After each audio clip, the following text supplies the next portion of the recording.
सभी स्टूडेंट्स को मेरा नमस्कार।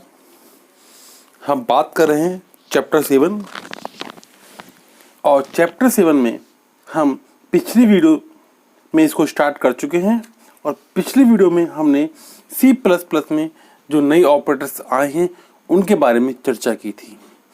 आज हम इसी टॉपिक को आगे बढ़ाते हैं चैप्टर नंबर 7 को, और अपना जो आज का टॉपिक है वो एक्सप्रेशंस और उसके प्रकार। तो C++ लैंग्वेज में कितने प्रकार के एक्सप्रेशंस होते हैं और वो क्या काम करते हैं, हम इस वीडियो में डिस्कस करेंगे। तो सबसे पहले जो एक्सप्रेशंस है वो है आपका कांस्टेंट एक्सप्रेशंस। देखो एक्सप्रेशन आपने क्या होता है, जैसे आपने 6, 7, 8, 9, 10, 11 फिर 12th में तो आपने मैथ के अंदर देखा होगा x + y है ना, x + y + z, ये सब क्या है एक्सप्रेशंस हैं। 5 + 9 × 6, ये क्या है एक्सप्रेशंस हैं। सारे जो मैथमेटिक कैलकुलेशन हम सॉल्व करते हैं ना, वो सारे क्या है एक्सप्रेशंस ही हैं। अब उनको डिवाइड किया गया है, कौन कौन से एक्सप्रेशंस हैं? Constant expressions, integral expressions, float, pointer, relation, logical और बिटवाइज, ये एक्सप्रेशंस हैं अपने 7। तो इनके बारे में हम डिस्कस करेंगे और जानेंगे कि कौन सा एक्सप्रेशंस क्या क्या काम करता है। तो सबसे पहले हम लेते हैं कांस्टेंट एक्सप्रेशंस को, साथ साथ में एग्जाम्पल के थ्रू हम इसको सॉल्व करते जाएंगे। आप इसके नोटबुक पर नोट डाउन भी कर सकते हैं। तो सबसे पहले जो एक्सप्रेशंस है आपका वो है कांस्टेंट एक्सप्रेशंस, और इसके बारे में क्या लिखा हुआ है कि केवल कांस्टेंट वैल्यू को ही प्रेफर करता है, कांस्टेंट वैल्यू ही होती है इसकी, और कांस्टेंट वैल्यू ही लेता है और कांस्टेंट वैल्यू का ही से परिणाम देता है। कांस्टेंट मतलब फिक्स वैल्यू, कांस्टेंट मतलब फिक्स वैल्यू ही आपको ये उपलब्ध कराएगा। तो कैसे? जैसे 5 + 6 × 9 है ना, या डिवाइड 3, तो ये सब क्या है फिक्स वैल्यू। यहाँ पर हमने कहीं भी किसी का भी x, y, z इस तरह का उपयोग हमने नहीं किया है। जो वैल्यू लिखी है 5 फिक्स है, 6 फिक्स है, 9 फिक्स है, 3 फिक्स है। तो अब इनको हम सॉल्व करेंगे तो जो इनका रिजल्ट आएगा तो वो भी क्या होगा, फिक्स रिजल्ट होगा इनका। तो इसे कहते हैं कांस्टेंट वैल्यू कहते हैं इसे। तो इस तरह के एक्सप्रेशन जो होंगे सिर्फ कांस्टेंट ही रिजल्ट हमें उपलब्ध कराएंगे, उन्हें हम कांस्टेंट एक्सप्रेशंस कहते हैं। अब है अपना इंटीग्रल एक्सप्रेशंस। इंटीग्रल एक्सप्रेशंस क्या करता है? जो केवल इंटीजर परिणाम देता है। इंटीजर मतलब जिसमें कोई भी डेसिमल पॉइंट नहीं आता, दशमलव वाले अंक नहीं आते, केवल और केवल इंटीजर ही परिणाम देता है। जैसे यहाँ लिखा मैंने x + y × 10। अब देखो ये x और y की वैल्यू फिक्स नहीं है, तो इसका मतलब कांस्टेंट एक्सप्रेशंस नहीं है। यहाँ 10 तो फिक्स है पर ये दोनों फिक्स नहीं है, तो इनकी वैल्यू को हम निर्धारित करते हैं। अब हमने x की वैल्यू 5 और y की वैल्यू 3 ले ली हमने, तो 5 और 3 8 और 10 18, ये मल्टीप्लाई का सिंबल है। आपने जो C लैंग्वेज है C++ लैंग्वेज में, उसमें मल्टीप्लाई का सिंबल स्टार के समान होता है। यदि आपको मल्टीप्लाई का सिंबल लगाना है तो वहाँ आपको स्टार लगाना होगा। क्लियर?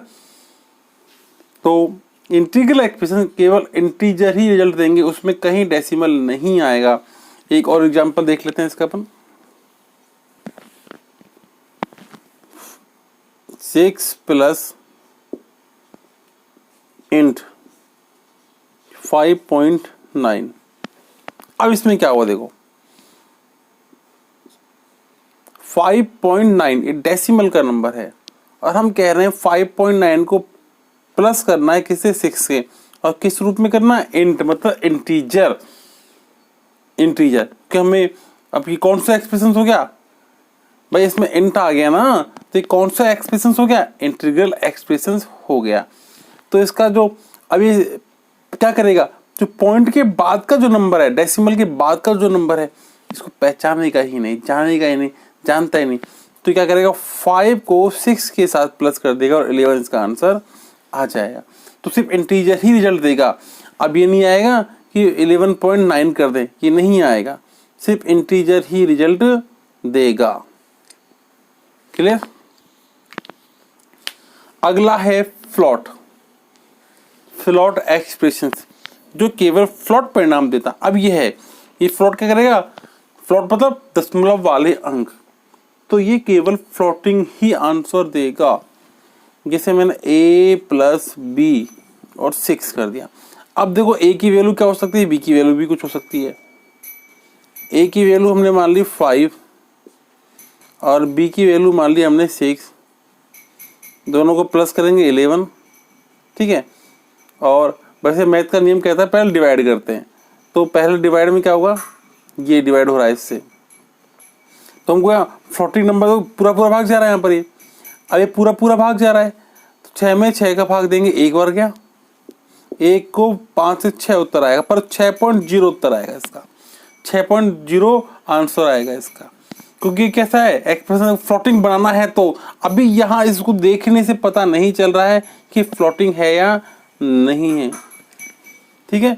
इसको आगे कन्वर्ट करना पड़ता है, ठीक है, इसका कन्वर्जन होता है। कन्वर्जन आपने अपनी पिछली वीडियो में पढ़े थे, 2 प्रकार से होते हैं, ठीक है। 2 प्रकार की कन्वर्जन हमने पिछली वीडियो में पढ़े थे, बाय टाइप कन्वर्जन, और पिछली नहीं, अब से हमने जो 6 लेसन की वीडियो थी उसमें देखना आप, उसमें पढ़े थे अपने 2 प्रकार के कन्वर्जन, बाय टाइप कन्वर्जन और स्वतः टाइप कन्वर्जन, ये हमने पढ़े थे 6 लेसन के अंदर। अब बहुत अच्छा क्वेश्चन है वो, तो उसको जरूर आप देखें और पढ़ें उसके बारे में भी। तो यहाँ कन्वर्ट होगा इसका, ठीक है, तब जाके। अब जैसे अपन यहाँ ले लेते हैं इसको, हमने इसकी वैल्यू ले ली 10, अब b में को 10 से डिवाइड करो आप, नहीं होता तो इसकी क्या है, करोगे आप आंसर लोगे, तो इसका जो आंसर आएगा वो डेसिमल में आएगा, मतलब फ्लोटिंग नंबर में आएगा। तो जो फ्लोटिंग का परिणाम देते हो, ठीक है, जिनका रिजल्ट दशमलव में आता हो, उन्हें हम फ्लोटिंग एक्सप्रेशंस कहते हैं। आप ये लिख सकते हो एग्जांपल, इतना सा बस जो मैं यहाँ लिख रहा हूँ ना, तो आप जैसे डेफिनेशन लिखो उसके बाद ये एक्सप्रेशंस लिख दिया करो। अगला है आपका पॉइंटर एक्सप्रेशंस। इसका परिणाम केवल एड्रेस वैल्यू होता है, मतलब ये किसी के एड्रेस को ही एक्सेस करता है। जैसे मैंने यहाँ ले लिया PTR, एक वेरिएबल है, ठीक है, क्या एक वेरिएबल है, और ये मैंने एंड का सिंबल लगा दिया और यहाँ पर मैंने X ले लिया। अब ये जो सिंबल है ये पॉइंटर का सिंबल है, ठीक है। अब ये क्या करता है, इसके पास जिसके साथ लगा रखा है इसको, उसके एड्रेस को एक्सेस करेगा। तो X का एड्रेस, X भी एक वेरिएबल है, अब ये मेमोरी में कहीं ना कहीं सेव हो रहा है। अब सेव करने का काम कंपाइलर का है, वो कहाँ सेव करे, कैसे सेव करे और क्या इसको एड्रेस प्रेफर करे। तो माना कि इसका एड्रेस 1001 इस तरह से कोई एड्रेस होगा इसका, ठीक है, जो उसने रखा होगा। ये इस सिस्टम की बात है, अपनी बात नहीं है। तो जो कंपाइलर ने इसको एड्रेस दिया होगा, उस एड्रेस को ये क्या करेगा, एक्सेस करेगा और लाके कहाँ डाल देगा, PTR जो अपने नया चर लिया है उसमें डाल देगा, ठीक है। तो ये किस प्रकार का चर हो गया, पॉइंटर चर हो गया, पॉइंटर एक्सप्रेशन हो गए, पॉइंटर वेरिएबल हो गया वाला, ठीक है।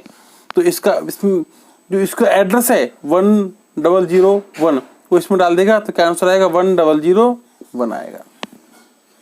तो ये एड्रेस की जो वैल्यू होगी उसका परिणाम, उसका रिजल्ट, उसका आंसर देता है। अगला रिलेशन एक्सप्रेशंस। देखो रिलेशन मतलब संबंध बताएगा, किसमें, दो वेरिएबल्स के मध्य, दो चरों के मध्य, दो वेरिएबल्स के मध्य की क्या बताता है, रिजल्ट बताता है, और रिजल्ट के आधार पर ही आंसर सत्य और असत्य में आपको उपलब्ध कराता है कि जो रिलेशन इसमें बताया गया है वो सही है या गलत। तो जैसे x छोटा है क्या y से, हमने x की वैल्यू 3 ले ली और y की वैल्यू हमने 5 मान ली। तो x की वैल्यू 3 है और y की वैल्यू कितनी है 5। तो ये 3 छोटा है क्या 5 से, छोटा है, तो आंसर किसमें आएगा, यस। और यदि इसकी वैल्यू 13 कर देते हैं अपन, तो क्या हो गया, 13 तो लेस देन नहीं है y से, तो आंसर किसमें आएगा, नो। तो ये बूलियन टाइप का आपको रिजल्ट उपलब्ध कराता है। बूलियन मतलब सत्य या असत्य, ठीक है, यस या नो। तो ये एक्सप्रेशंस केवल सत्य और असत्य में ही रिजल्ट उपलब्ध कराता है। अगला है लॉजिकल एक्सप्रेशंस।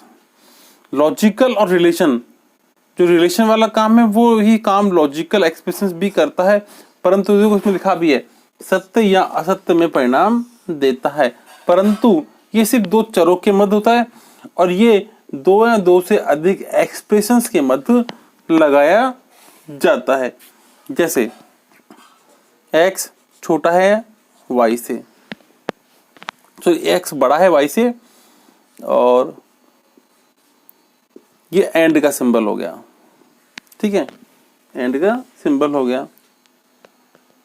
क्या x छोटा है y से, अब x y से बड़ा होना चाहिए या x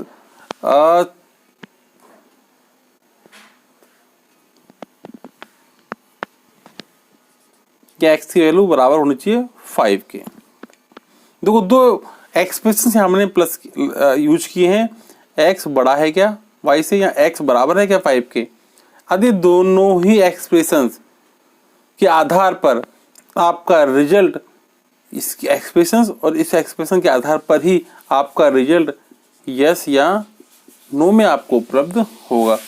जैसे हम आगे इसमें पढ़ते जाएंगे चैप्टर के अंदर, फिर वहाँ प्रोग्रामिंग्स होंगी, उन प्रोग्रामिंग में जब इन एक्सप्रेशंस का यूज करेंगे तो वहाँ आपके और अच्छे से सब कुछ क्लियर हो जाएगा। तो ये लॉजिकल एक्सप्रेशंस हो गया आपका। अब बात करते हैं बिट वाइज एक्सप्रेशंस।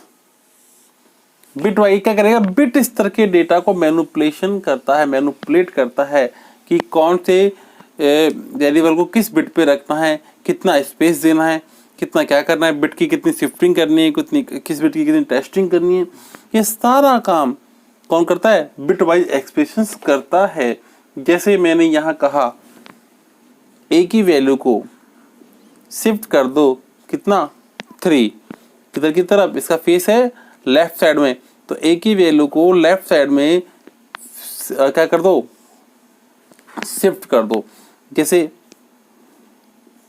यहाँ पर 3 है तो इस 3 की जो वैल्यू है इसको 1 2 3 यहाँ शिफ्ट कर दो, तो ये यहाँ पर सेट हो जाएगा।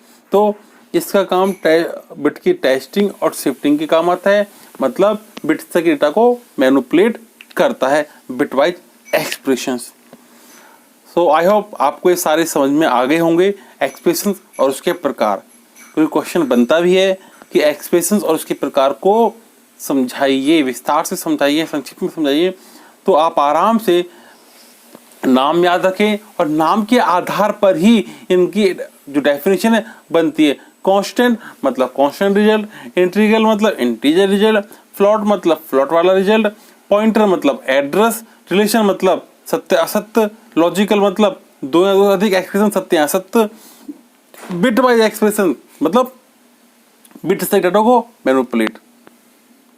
क्लियर? एक बार और फिर अपन इसको रिवाइज कर लेते हैं। कांस्टेंट मतलब कांस्टेंट रिजल्ट, इंटीग्रल मतलब इंटीजर रिजल्ट, फ्लोट मतलब फ्लोट रिजल्ट, पॉइंटर मतलब एड्रेस एक्सेस, रिलेशन एक्सप्रेशन मतलब सत्य असत्य वाला, लॉजिकल मतलब दो या दो से अधिक एक्सप्रेशंस, बिटवाइज मतलब बिट स्टैक डेटा को मैनिपुलेट।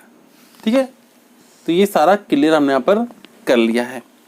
सो समझ में आ गया होगा, समझ में आ गया तो लाइक कर दें और चैनल को सब्सक्राइब करके रखें, क्योंकि अब जो फर्स्ट पार्ट हम बना चुके हैं, सेकंड पार्ट आपका ये है, थर्ड पार्ट जैसे बने वो सबसे पहले आपको मिले तो सब्सक्राइब करें और साथ में बेल आइकन भी दबा दें। और कहीं भी कोई डाउट आपको लगता हो, कोई पॉइंट आपको समझना हो, प्रॉब्लम हो, तो कमेंट्स करके जरूर बताएं। मिलते हैं पार्ट नंबर 3 में। जय हिंद, जय भारत।